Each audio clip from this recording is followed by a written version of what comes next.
Alguns livros atravessam décadas não porque explicam tudo com precisão técnica, mas porque tocaram em algo estrutural do funcionamento humano. Eles acertaram o mecanismo mesmo sem ter a linguagem científica para descrevê-lo. O livro de Joseph Murphy é um desses casos. Quando Murphy fala em mente subconsciente, ele não está falando de uma entidade mística no sentido ingênuo. Ele está tentando nomear um nível de funcionamento da mente que opera fora da consciência deliberada. Hoje, a neurociência chama isso de processamento não consciente. Grande parte do que fazemos não nasce de decisões conscientes. Nasce de padrões automáticos aprendidos ao longo da vida. Padrões emocionais, fisiológicos e comportamentais que se consolidam antes que o pensamento entre em cena. O livro parte de uma ideia simples, mas profunda. A de que aquilo que se repete internamente, com emoção e expectativa, acaba se organizando como experiência externa.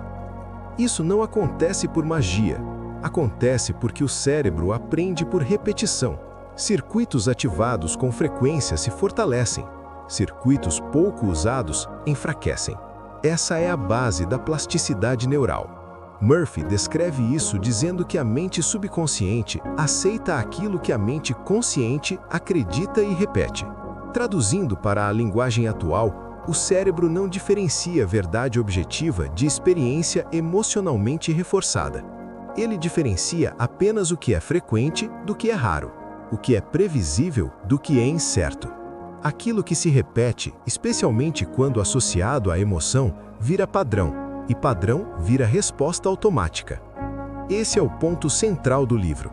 Não é a intenção consciente que molda a maior parte da vida cotidiana. É o padrão já instalado. Você pode desejar mudar, pode decidir racionalmente, pode até compreender perfeitamente o que deveria fazer. Mas se o padrão neural que sustenta medo, escassez, culpa ou expectativa de fracasso continua ativo, o corpo e o comportamento seguirão esse padrão. Murphy chama isso de lei da crença. Hoje podemos entender crença como um circuito consolidado, um conjunto de associações entre pensamento, emoção e resposta corporal. O cérebro é uma máquina de previsão. Ele está o tempo todo tentando antecipar o que vem a seguir para manter segurança e economizar energia. Se ao longo da vida, certas situações foram associadas à ameaça, rejeição ou dor, o corpo aprende a reagir antes da consciência. O sistema nervoso entra em estado defensivo. A consciência chega depois, apenas para explicar o que já aconteceu. É por isso que tantas pessoas sentem ansiedade sem saber exatamente por quê. O corpo reage antes do pensamento. Murphy descreve isso de outra forma. Ele diz que o subconsciente executa antes que a mente consciente perceba. Hoje sabemos que isso acontece porque grande parte da avaliação de risco e significado ocorre em circuitos subcorticais, fora da consciência deliberada. Quando Murphy insiste que não basta desejar, ele está apontando para esse problema. Desejo não muda padrão. Intenção não reprograma automaticamente o sistema nervoso.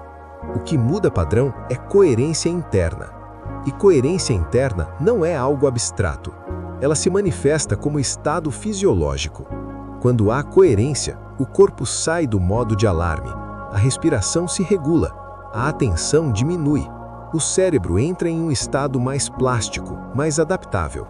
Quando há conflito interno, o sistema entra em vigilância. E em vigilância, o cérebro não aprende algo novo. Ele apenas repete o que já conhece. É por isso que Murphy enfatiza tanto a ideia de aceitação. Aceitar, no livro, não significa resignação. Não significa concordar intelectualmente. Significa reduzir conflito interno. Quando alguém afirma algo, mas internamente vive em medo ou tensão, o corpo aprende o medo, não a frase. O subconsciente, ou o processamento não consciente, responde ao estado, não às palavras. Isso explica por que tantas tentativas de pensamento positivo falham. Elas tentam usar frases como comandos, mas mantêm o corpo em estado de ameaça. Sem mudança de estado, não há mudança de padrão. Murphy descreve oração eficaz como um estado mental específico, não como pedido desesperado, mas como um estado de confiança e aceitação interna. Hoje diríamos que se trata de um estado de regulação do sistema nervoso. Quando o sistema sai do modo defensivo, novas respostas se tornam possíveis. O corpo deixa de gastar energia tentando se proteger e passa a reorganizar funções. Isso tem impacto direto no comportamento, na tomada de decisão e até na saúde física.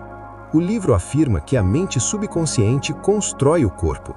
Lido literalmente, isso pode soar exagerado, mas, à luz da neurociência, a ideia ganha contornos claros. O sistema nervoso autônomo controla digestão, circulação, resposta inflamatória, imunidade e recuperação. Ele responde a sinais internos, não a ordens conscientes. Esses sinais internos são moldados por expectativa, memória emocional e interpretação do mundo. Se alguém vive em expectativa constante de ameaça, o corpo vive em estado de sobrevivência. Se vive em expectativa de segurança, o corpo se reorganiza. Murphy chama isso de cooperação com uma inteligência interior. Hoje podemos chamar de alinhamento entre processamento consciente e não consciente. A mente consciente formula direção, mas quem executa é o sistema automático. Se não houver coerência entre o que se pensa e o que se sente, o sistema não segue a direção proposta. Por isso, Murphy insiste que a mente subconsciente não discute, ela executa. Ela não avalia se a ideia é boa ou ruim. Ela responde àquilo que foi emocionalmente aceito como real. Essa distinção é fundamental. Aceitar não é forçar.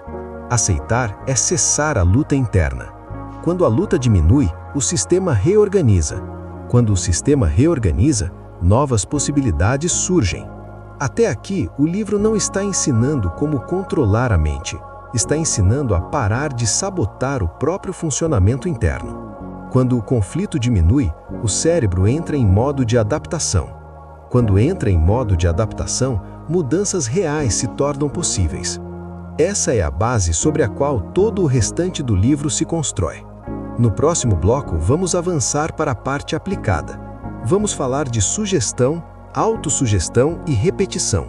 Por que esses métodos funcionam em alguns casos e falham em outros? E como ler Joseph Murphy hoje sem ingenuidade, mas também sem descartá-lo?